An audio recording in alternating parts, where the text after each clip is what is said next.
Reality is for those who cannot face the dream. Enduring our distance from ourselves readies us against the right. Enduring our distance from ourselves can be a way to win against the right. The right tends to call for disaster only for ensuring the pain of others whom it blames for alienation. Not finding a way to take responsibility for our own alienation leads to disaster.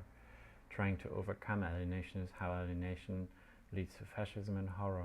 Lacking a place is alienating. The right is obsessed with having your own place because it wants the promise that a place can end alienation by keeping others out. The promise of a place of one's own blames others for my own alienation. There's no place that can erase that. We always lack our place. Afraid of our freedom, we are afraid of the alien other in us that our freedom tries to give birth to.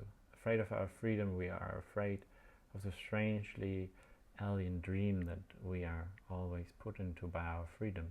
In our alienating freedom, we are never sure who this other is that our freedom calls us to become. Afraid of our freedom, we escape into reality, into the self set by its identifications and continuity.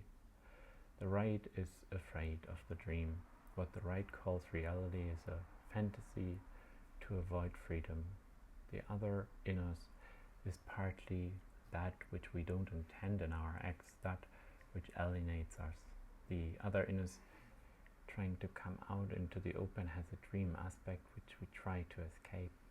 We try to kill the dream we are by trying to erase the otherness we see in others. We try to kill the dream aspect of our mysterious, promising, infatuating, uncertain life by killing or persecuting the otherness we perceive in others. Alienating the otherly is the abyss of freedom itself. Alienation and othering are connected through the alienating freedom we find ourselves in. We otherize others when we cannot accept the responsibility of assuming fully the otherliness of the abyss of our freedom. We have no concept for our alienation when we antagonize the fact that there's no ground beneath our feet. Becoming the dream that we are means enduring our distance from ourselves. Alienation brought the possibility of the subject enduring its distance from itself.